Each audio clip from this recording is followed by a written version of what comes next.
What are we talking about? We are talking about learning today. Yay. So learning is a few things. Learning is, so this chapter on learning is gonna cover a couple of major theories. The first is classical conditioning, started to be developed in the 20s. It's about when two things get paired together, two stimuli that get paired together, and what kind of learning that creates in the brain, creates an association. Then we're going to talk about operant conditioning, which is a bit more complicated. It's when you do something and you either get a reward or a punishment for it. Those rewards and punishments can come from the environment, like you say something mean to someone and they punch you in the face, that would be a punishment. You're less likely to say that thing, or they just give you a nasty look. But it can also be things that come from within us. A lot of times we think of rewards and punishments as like parents training a small child or you training your dog. But the majority of rewards and punishments are how they come from us internally, right? So say you raise your hand to ask a question in class and the teacher makes you feel good. You're more likely to raise your hand again. If the teacher makes you feel like an idiot and is like, that was a stupid question, don't ever ask a question again, you will probably not ask a question again, right? So that's learning. It's all about, is this behavior likely to increase or decrease in the future? Whether it's hand-raising behavior, going out to parties behavior, eating a certain food, going to the gym, everything we do is a behavior, and there's some probability that we will engage in that behavior in the future. And the primary determinant of what determines whether we will engage in a certain behavior in the future is the extent to which we are rewarded or punished in the present for that. So that is the theory of operant conditioning. We'll talk about a few other kinds of learning that also take place within the human brain. What is learning at a neurological level? What does it mean to say someone learned something? What's happening in the brain? A little bit of a review.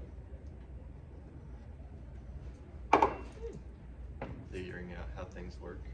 Figuring out how things work, but biologically, what does that mean? What's going on in our brain when we learn?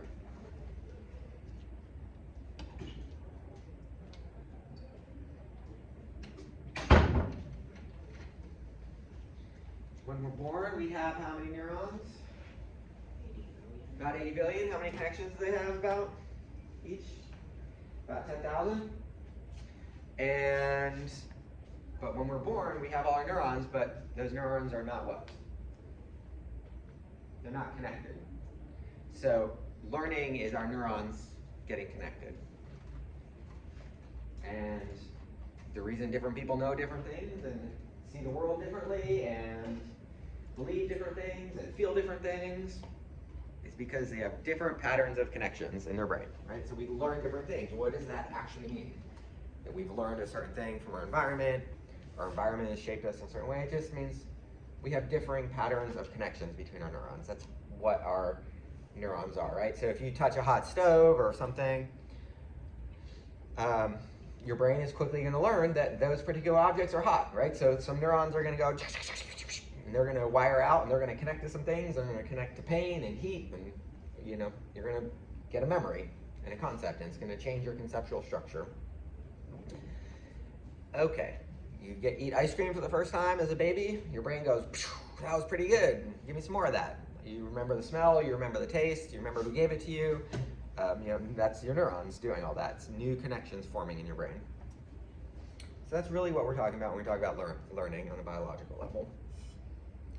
Okay, the other thing to talk about is this topic here, behaviorism. Didn't mean to highlight all that.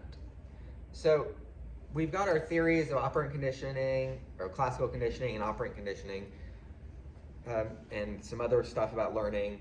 Kind of mixed in with that, we're going to be talking about behaviorism. Now, behaviorism was a specific school of psychology that so throughout the history of psychology, there's kind of been different schools that that either were dominant paradigms or specifically tried to become dominant paradigms to explain everything. So the first real dominant paradigm was Freudianism, basically. Yeah, and Freud had his stuff about the unconscious and the different parts of the brain and the unconscious drives and how we make progress and defense mechanisms, and we don't talk a whole lot about Freud in most of psychology. It's not super relevant, but that was the dominant paradigm of what psychology was. But there was other stuff happening in the background, different people building up, doing experiments and kind of building up psychology in a slightly more scientific way. And then along came B.F. Skinner, and he said this Freudian stuff is all crap. It's not science. It's basically like voodoo witch magic. It's basically like religion. You're just saying stuff. There's no proof. There's no evidence. We can't do experiments to prove anything.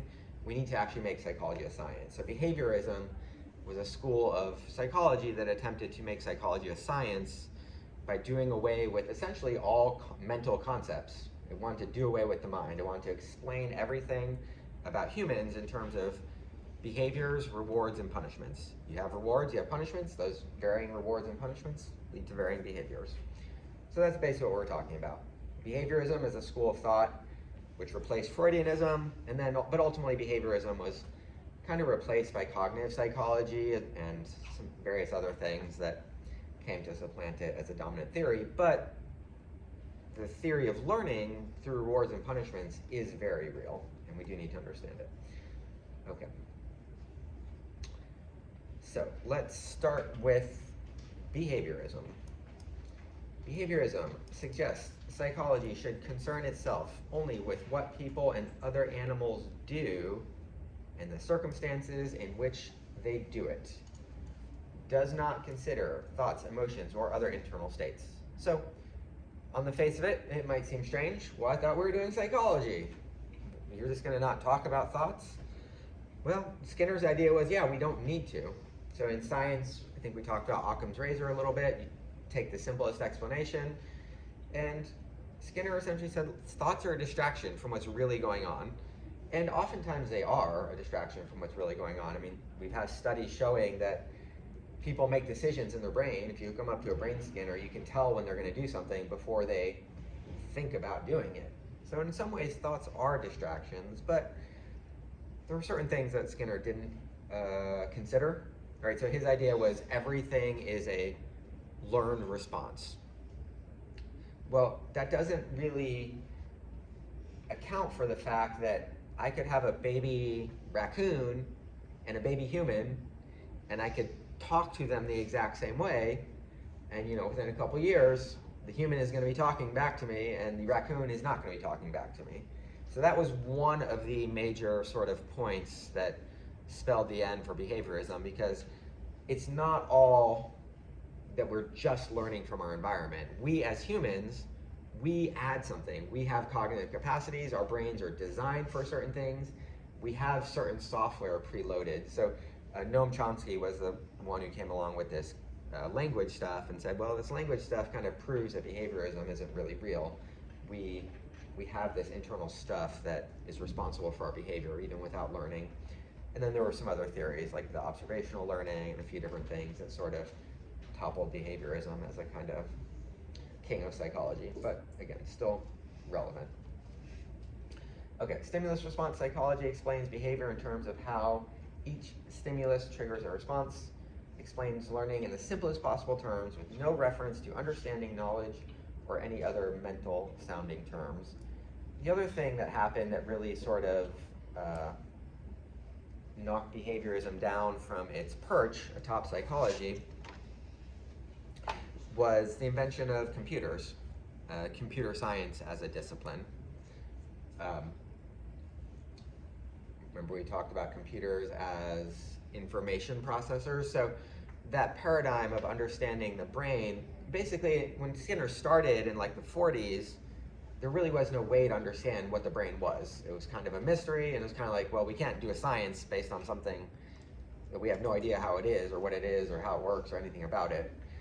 And that's sort of true, but the smarter thing is to figure out that thing, right? So that's what cognitive science started to do. And with the invention of computers, that gave researchers a kind of window into understanding how the brain might work in a new paradigm. So the cognitive psychology was sort of the next big paradigm that took over after behaviorism to say, no, we can actually understand the brain. We're going to understand So Skinner treated the brain like a black box. We can't understand it. We have no idea. We're just going to look at inputs and outputs. We're not going to care about the black box. With advanced methods in brain imaging, with this new paradigm of understanding the brain as an information processor, we went from,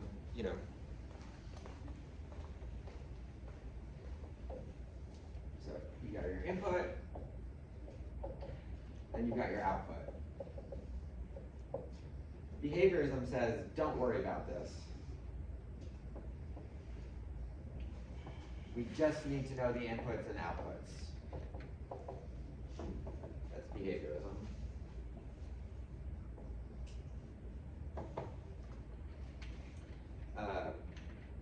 Post-cognitive revolution in psychology is all about, let's figure out what's inside the box.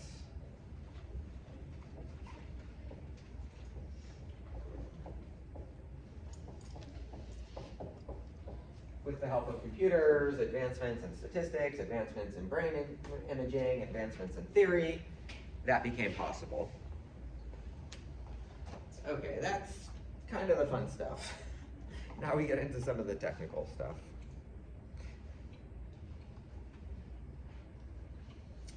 Okay, so we are going to be talking about classical conditioning and operant conditioning. And the names we're primarily going to be talking about are Pavlov and Skinner, B.F. Skinner. Pavlov's associated with classical conditioning, Skinner operant conditioning. And the main things to know is that classical conditioning is a pairing of two stimuli. So we'll give you the whole definition. Classical conditioning or Pavlovian conditioning, the process by which an organism learns a new association between two stimuli, a neutral stimulus and one that already evokes a reflexive response. So classical conditioning is the pairing of two stimuli. And we'll see the famous example of this.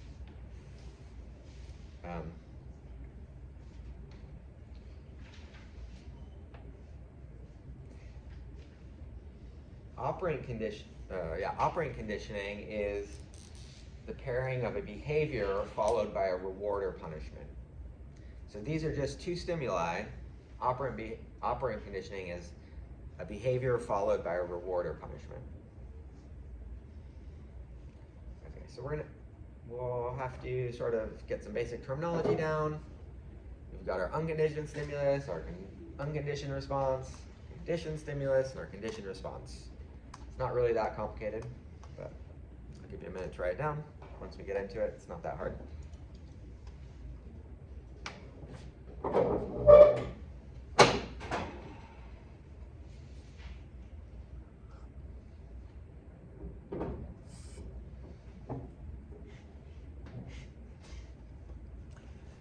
How many of you had a coffee this morning? Did it taste good? You like coffee tastes pretty good in the morning? That first, I like mine black, really black, hot, just freaking black death first thing in the morning, wake you up, feels so good. If you give a strong black coffee to a 2-year-old, are they gonna like it? They're gonna spit it out, right? Same goes for beer. No one really likes the way beer tastes the first time you drink it. It tastes gross, why do I wanna drink this? But people do come to like the taste of beer, right?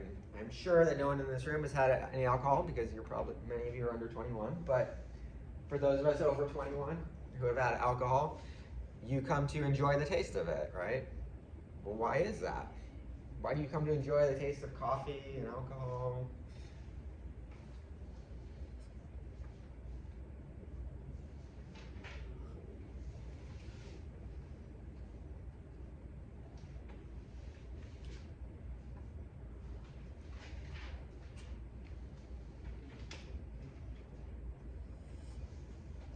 Because they make you feel good. Coffee makes the pain of existence and having to go to work a little less painful because you have a little more energy.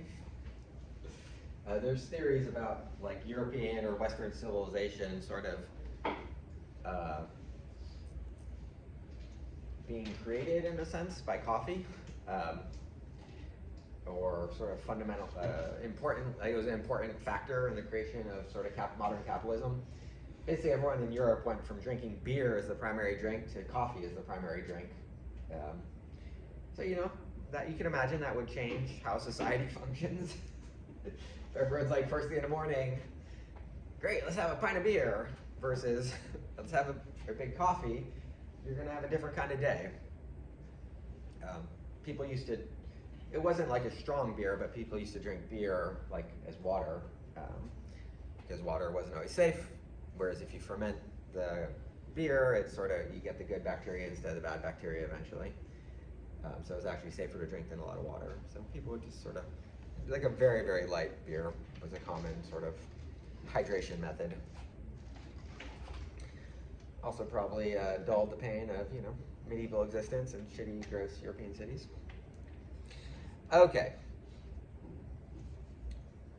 The unconditioned stimulus automatically elicits an unconditioned response. So these are things that are going to, like coffee, the unconditioned response to coffee is to spit it out. It's bitter, right? It doesn't have any sugar or cream in it. And you know, the unconditioned response is to spit the coffee out. So the coffee is the unconditioned stimulus, the response is to spit it out. Conditioned stimulus is a response to it depending on the preceding conditions, pairing of the conditioned response with the unconditioned response. Conditioned response is the response to a conditioned stimulus elicits as a result of engaging in the training procedure. What the hell does all that mean? We'll find that out in the next slide. It's pretty simple, really, once you see it sort of graphically. Okay, so here we have, voila, the unconditioned stimulus, or sorry, conditioned stimulus preceding an unconditioned stimulus.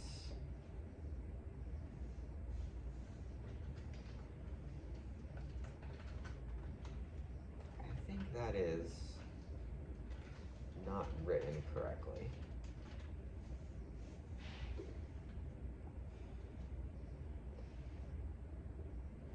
This should say a, right, so the metronome sound is a neutral stimulus or an unconditioned stimulus.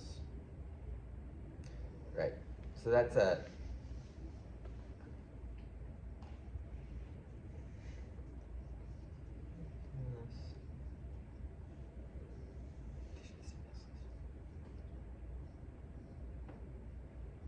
okay. So let's start here. The meat is the unconditioned stimulus. So in these original experiments, Pavlov was studying salivation in dogs. Pavlov was not a psychologist, he was just a scientist studying animals, and he wanted to learn about saliva. So he was basically seeing how much saliva the dogs produce and things like that. So, you know, if you feed your dog, if you have a dog, you feed them. If you ever notice, they sort of start licking their lips a little bit when you bring the food out, or when they realize you're going to start bringing the food out, they might start to lick their lips a little bit. It's because they have saliva coming out and they're swallowing it, basically. So if you show a big steak to a dog, the dog will start to salivate. It's getting excited. So the steak is an unconditioned stimulus. A little hard to see there. UCS. It does. Why is it unconditioned?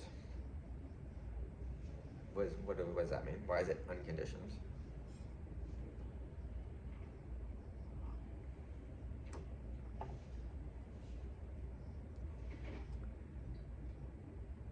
Does it happen automatically, or does the dog need to sort of learn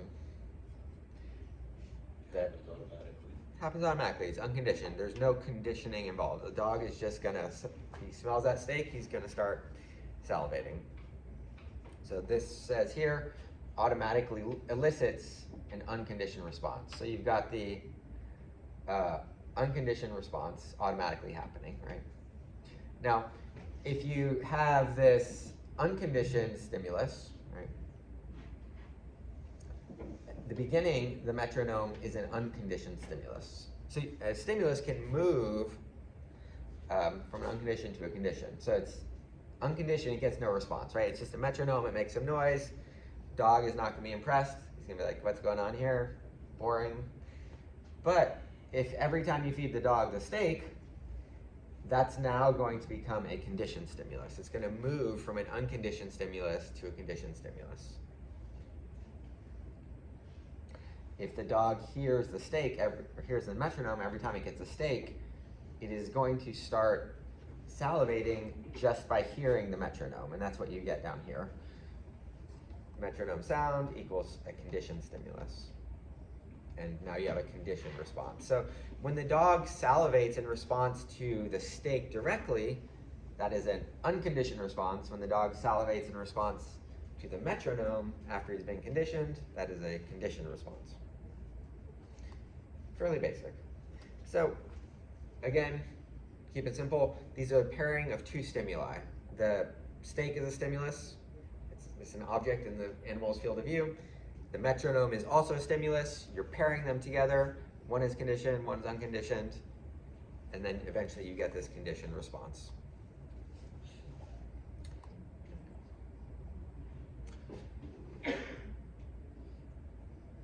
Okay, so we'll do this little discussion. There are many examples of classical conditioning, such as the sound of an alarm clock waking you up, the sound of a dentist drill causing you anxiety. At your table, discuss the following, and then share your answers with the class. Identify an event that elicits a conditioned response for you. Think of an item or event that makes you feel a certain way. Try to identify the original unconditioned stimulus, the unconditioned response, and then the conditioned stimulus to the conditioned response. Sounds complicated. Think about something that makes you feel a certain way. It didn't always make you feel that way. What made it feel you that? What made you feel that way about it, right? If maybe the first time you drove to Hawken College, the sign didn't mean anything to you. You didn't have positive or negative feelings. Now maybe you fucking hate it here, and every time you see the sign, you want to kill yourself. Or maybe you love it here, and every time you see the sign, it makes you happy because you're getting to go to your happy place. I don't know. Or something like that. But so think about something that creates a response for you, how it got that way.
rapid fire.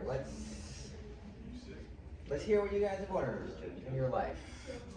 Go ahead, Nathan. Start us off. We said like the fire alarm. Okay. And we didn't know, like we panicked at first, and now we just slowly exit the building.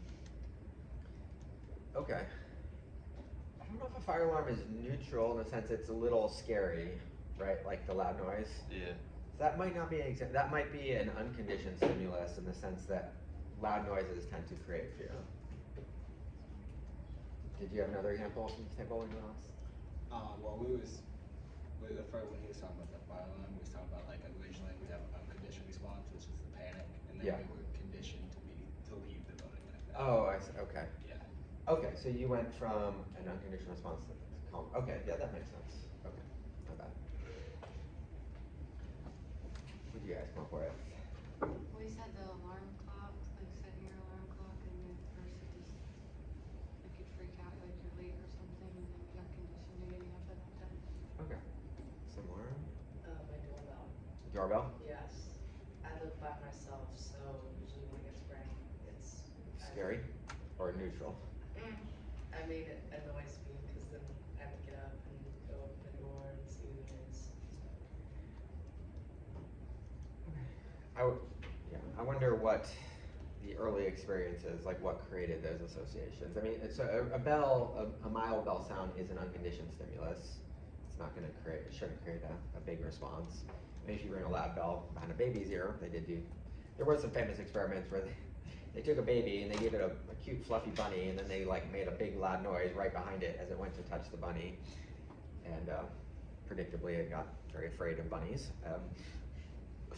But, so anyways, it's probably hard to remember your first association with doorbells. I Or mean, do you? I'm not like scared of doorbells. Yeah. No, I'm just Like- thinking theoretically, like what kind of. Well, like my first apartment, I didn't have a doorbell. Okay. And then so now that I do have a doorbell, usually it's my landlord, and I have to deal with that. Gotcha. So it's So just, it's usually your landlord. yeah. All right, go ahead. Tornado drills or sirens. Okay. So that usually ignites some sort of urgency within me or anxiety. Uh-huh. And then, there's a period of waiting to call people you care about or getting somewhere safe. And then once you're there, calmness. Yeah. Tornado sirens is mine. Oh, okay. Or, I also don't like, ambulances on the highway.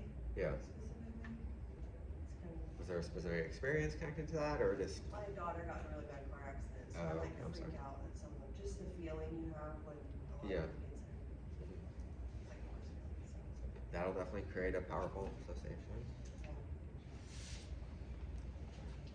I had the same thing, tornado drills, like, A lot of tornado drills around here. Where you guys live? it was mostly like the sirens because where I live in Cleveland, and like we do like a Saturday routine every month. And it's like, Oh, okay. and then one time was real bad. It was actually a real tornado. So. Oh, okay.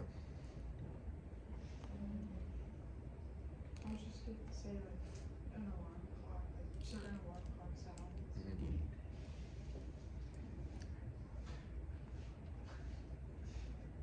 We said like walking to class and seeing the building and feeling dreadful. And then for the unconditioned, we said first it was like feeling unprepared, and then now it's like routine.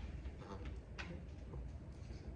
We said going to the gym for the first time can be scary for a lot of people, Yeah. but then as you get to go Yeah. consistently more, people learn to love it. Yeah. So some of these things would fall, and it's a little, depending exactly how you describe things, some of these things would fall more into the operant conditioning, which we're gonna talk about next. It's like going to the gym is a behavior that you're doing. And so over time, if you feel good going there, that's gonna be a positive reinforcement. So that would fall more into the operant conditioning. A lot of the things actually technically would have. So operant conditioning is sort of more important of the two because, of course, we are being inundated with stimuli throughout the day, but we're also acting throughout the day. And the important thing is the actions that we take, right, our behavior. So the operant conditioning is the more determinative kind of thing in our psychology, although classical is important as well. Okay. A few other things on classical conditioning. Some terminology. Extinction is the process that weakens a conditioned response by presenting the conditioned stimulus without the conditions. Oh my god. Some of the wording here is not even right on these. I didn't make these. Okay. Let's just look at the graphic. It's simpler. So it's a little hard to see, but so this is, it says before training, you've got some steaks here and you've got some saliva. So acquisition is you're combining the steaks with the music, now you've got saliva. So extinction is this. You remove the steaks, so now you're just giving the music. So what's gonna happen when you remove the steaks and you're just giving the music? Well, the dog is gonna keep making saliva because it's expecting the steaks to come, but you know, 5, 10, 15, 20 minutes, no steaks come, dog's gonna, you know, lay back down and go to sleep. Day 2, same thing, you know, if there's a pause, then day 2, music comes back, you're gonna get a little bit of saliva, but not as much. Day 3, if you were to play the music, etc., eventually the music is not going to elicit any saliva, right? You know, it's like to make the example of like a person, you enjoy spending time with the person, you want to spend time with them, but after a while, you know, if you're not enjoying spending time with the person, you might not want to keep spending time with them. That's not exactly the right example, but it's something like that. Okay. So anyways, that is key terms, extinction and spontaneous recovery. This is the extinction phase when it's going down. Spontaneous recovery phase is it comes back, but not as strong. Okay. Couple terms as well to introduce. One is stimulus generalization. The other is discrimination. Okay, so extension of a conditioned response from the training stimulus to a similar stimuli. So say you've got a metronome and it's like tick, tick, tick, tick, tick, and now you just adjust it slightly so it's like tick, tick, tick, tick. If the dog is really used to that metronome and getting fed, if you just adjust the time slightly, it's going to be close enough to where it's probably still going to produce the saliva, right? So that it would start to learn that, okay, if it sounds close enough to the original, but then maybe you do a condition where you slow it down enough, like tick, tick, tick, and now you're not feeding the dog under that condition. So discrimination is when the dog learns to realize, okay, if the metronome is happening at a certain speed, I'm gonna get my food. If it's happening at another different speed, I'm not gonna get my food, right? So that, and you know, we all have to do this in life, you know, we have to just realize, okay, if I do this activity, I'm gonna get this result. You know, if I talk to a person in a particular way, I'm gonna get this result. Maybe I can change it slightly and still get the same result, but if I change it too much, I'm not gonna get the result I want, basically. So learning like what the bounds are of getting the reward you want. And animals will learn that pretty quickly.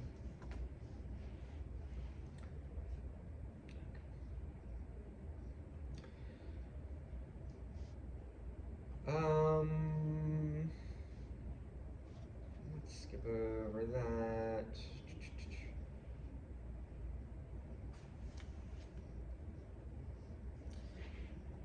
A few kind of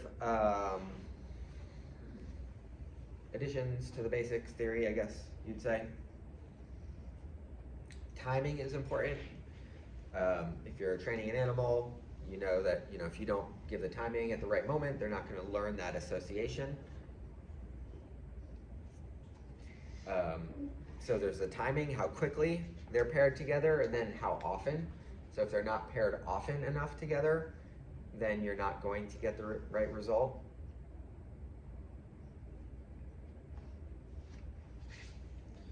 And say you've got a dog, you're feeding it steaks, and you've got the metronome.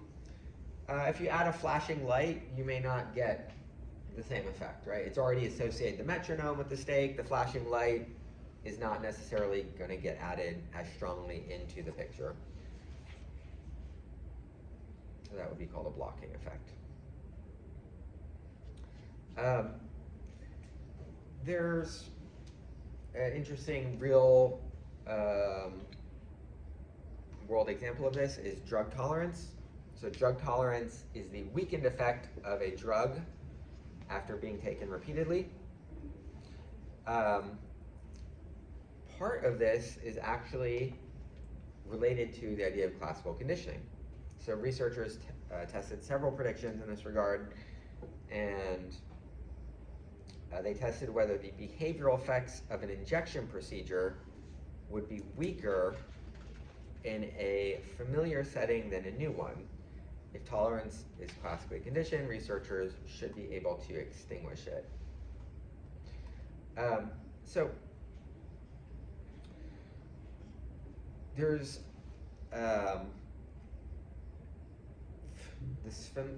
there's a weird thing where you actually get overdose. You're more like, say you're doing, which obviously you should never do, these are very bad things, opiate, injecting any kind of opiate, serious problem, especially in certain areas of the country.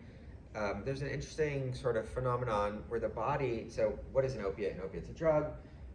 Drugs fall into various classes, primarily stimulants, depressants, and hallucinogens. Opiates fall into which category? Does anyone know? What do they make? What do they do? What does an opiate do? Depressive. It's a depressant. Say it's, what is it depressing? Or why do people like it? What's the depressive effect that people like? Pain, yeah. So you can take it for a physical injury, but our brain doesn't really distinguish between physical and emotional injuries. So oftentimes when people become addicted, it's the emotional aspect of it. But it also, and the reason people die, of course, is that it depresses a lot of systems, not just the pain system. It depresses your heart rate and your breathing rate, and that's why you can be killed by that. Our bodies will actually associate the sort of conditions in which we take the drug with the drug.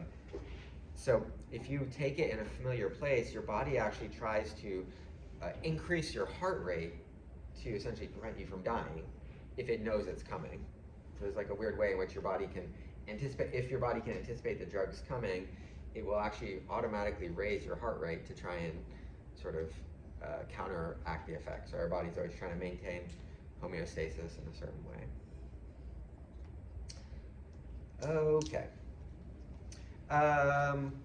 The most famous example, or most sort of one that maybe a lot of people can relate to, of food poisoning is an association that is, well, does that, that's actually more of a classical conditioning. All right, or operant conditioning. All right, we'll leave it at that for operant conditioning, since it's a good place to stop.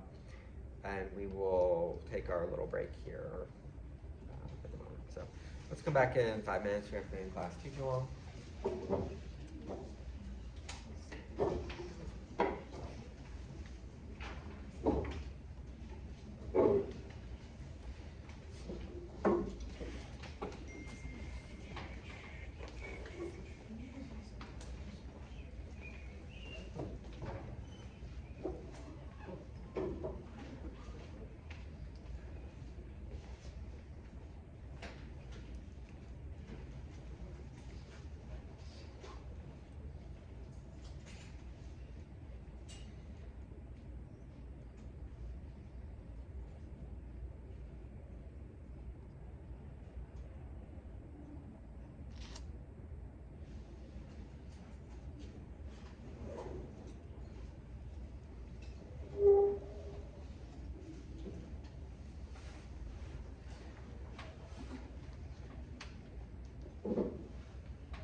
gonna stop you.